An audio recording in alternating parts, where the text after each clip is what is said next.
O manejo da fertilidade do solo é um dos principais fatores para garantir a alta produtividade e sustentabilidade da cultura da cana-de-açúcar.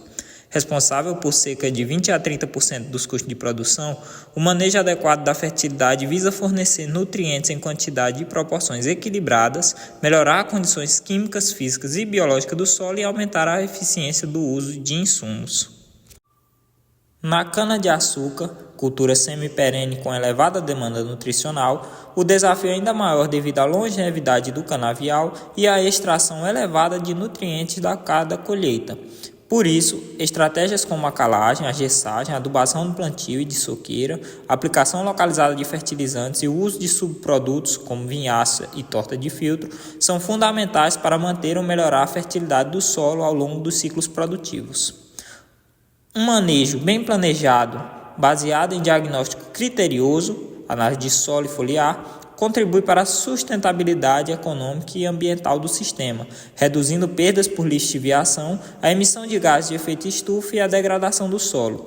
Dessa forma, o manejo de fertilidade do solo na cana-de-açúcar não é apenas uma prática econômica, mas um pilar essencial para a competitividade e a sustentabilidade do setor sucroenergético. A cana-de-açúcar é altamente exigente em nutrientes devido à elevação de produção de biomassa. Os principais nutrientes dividem em macronutrientes necessários em grandes quantidades e micronutrientes em pequenas quantidades, mas igualmente essenciais. O nitrogênio, sua principal função é o crescimento vegetativo, componentes de proteína, clorofila e enzima, aumento do perfilhamento e produção de biomassas. A absorção varia de 80 a 150 kg por hectare por ciclo, podendo chegar a mais em solos ricos ou com adubação intensas. A sua deficiência no nitrogênio causa folhas mais velhas, amareladas, clorose geral, perfilhamento reduzido e menor crescimento. O fósforo. Sua principal função é ser o componente da moeda energética dos seres vivos, o ATP. Estimula a formação de raízes, brotação e perfilhamento e ajuda no arranque inicial da cana-de-açúcar. Sua absorção varia de 15 a 30 kg por hectare. Sua deficiência causa principalmente nas plantas pequenas, com crescimentos lentos, folhas arroxeadas e enraizamentos fracos. O potássio. Sua principal função é regulação osmótica, transporte de açúcares, resistência a estresses, secas e pragas. Sua absorção varia de 150 a 300 kg por hectare, um dos mais extraídos. A sua deficiência causa mágice de folhas queimadas, necrose marginal, crescimento reduzido e teor de açúcar menor. O cálcio. Sua principal função é a formação das paredes celulares, crescimento radicular e divisão de celular. A absorção varia de 40 a 80 kg por hectare. Sua deficiência causa folhas jovens deformadas ou necrosadas e morte de gema apical. O magnésio, sua principal função é ser o componente central da clorofila e auxiliar no metabolismo energético. Sua absorção varia de 15 a 30 kg por hectare. E sua deficiência gera clorose internerval em folhas mais velhas. O enxofre, sua principal função é a síntese de proteínas e enzimas, importantes em aminoácidos sulfurados. A absorção varia de 10 a 20 kg por hectare. Sua deficiência causa amarelecimento uniformes em folhas novas, semelhante à deficiência de nitrogênio, mas em folhas mais jovens. Os micronutrientes, de maneira geral, são importantes na planta em pequenas quantidades, e na cultura de cana-de-açúcar podemos citar o zinco, que tem função de síntese de hormônio de crescimento, como as auxinas, o ferro, que atua na clorofila indiretamente e na produção de enzimas redox, o manganês, que tem função de atividade enzimática e participa da fotossíntese, o cobre, que é componente de enzimas oxidativas, o boro, que tem a função de integridade da parede celular e no transporte de açúcares na planta, e o molibdênio, que participa do metabolismo de nitrogênio. Falando sobre a marcha de absorção desses nutrientes, nos primeiros meses da cana-de-açúcar, ela foca em realizar um enraizamento e por isso há uma demanda maior de fósforo. Já na fase seguinte, a fase de rápido crescimento vegetativo, existe uma alta demanda, obviamente, por nitrogênio e por potássio. Quando a planta está maturada, a absorção obviamente se reduz, mas nutrientes como cálcio continuam importantes para o transporte de açúcares. A cana-de-açúcar é uma cultura semiperene com altas demandas de nutrientes e ciclos produtivos longos, de 5 a 7 cortes. Um manejo adequado do solo é essencial para garantir as produtividades de forma sustentável. Análise de solo e foliar. A análise de solo tem como objetivo avaliar o pH, a saturação por base, os teores de nutrientes disponíveis, acidez potencial e necessidade de correção. A época de realização dessas análises é antes do plantio, para cana-planta, e periodicamente para a área de soqueira.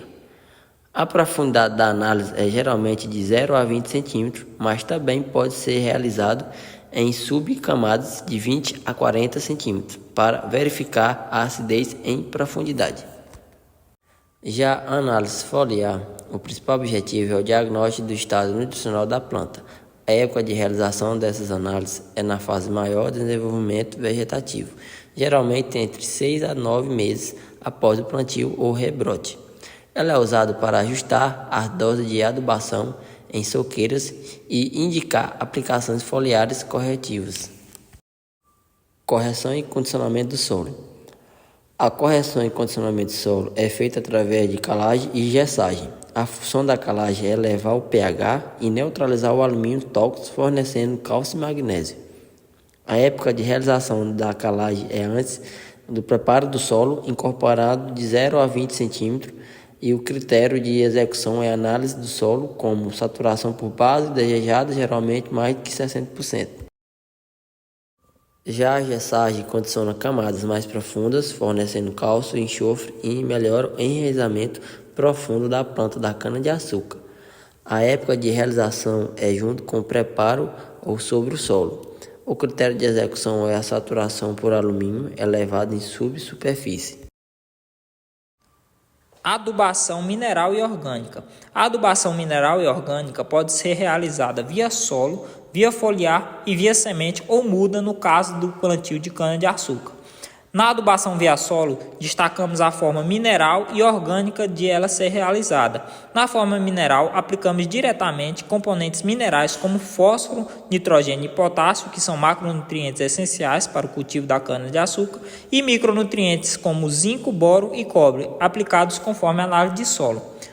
Já na forma orgânica, podemos citar compostos orgânicos que são utilizados como adubo, como a vinhaça, que é fonte rica em potássio e enxofre, a torta de filtro, fonte rica em fósforo, e compostos orgânicos que melhoram o carbono orgânico e a estrutura do solo. Via foliar é usada para suprir geralmente a necessidade de micronutrientes, como zinco, molibdênio, boro e ferro, e corrigir deficiências pontuais. As aplicações são realizadas em pulverizações, normalmente de 200 a 500 litros por hectare de calda, geralmente na fase de maior desenvolvimento vegetativo da planta, para facilitar a absorção desses nutrientes. E na fase de via semente ou mudas, em cana, o conceito de adubação via semente se refere ao tratamento de toletes mudas, uso de bioestimulantes ou micronutrientes para promover a brotação e vigor inicial. Já a adubação via semente se refere ao tratamento de toletes ou mudas de cana-de-açúcar, o uso de bioestimulantes ou micronutrientes para promover a brotação e o vigor inicial da planta. Os fertilizantes mais empregados são o superfosfato simples ou triplo, o MAP, ou fosfato monoamônico, o cloreto de potássio, o sulfato de amônio, ureia, misturas NPK formuladas, vinhaça e torta de filtro, que são fertilizantes orgânicos, e micronutrientes quelatilizados ou em sais. A época e forma de aplicação desses fertilizantes varia entre as fases de plantio e de soqueira. Por exemplo, na fase de plantio é aplicado geralmente um fertilizante mineral com fósforo, potássio e micronutrientes. Os corretivos como calcário e gesso são aplicados antes ou durante o preparo das mudas, e a vinhaça e torta de fruta aplicados antes ou durante o plantio. Já na fase de soqueira, nitrogênio e potássio são aplicados em cobertura, geralmente em faixas ao lado das linhas, de 30 a 40 cm de distância. Vinhaça localizada por aspersão, controlada após a brotação, e a adubação foliar em pulverizações para corrigir deficiências detectadas na análise, geralmente aplicando micronutrientes.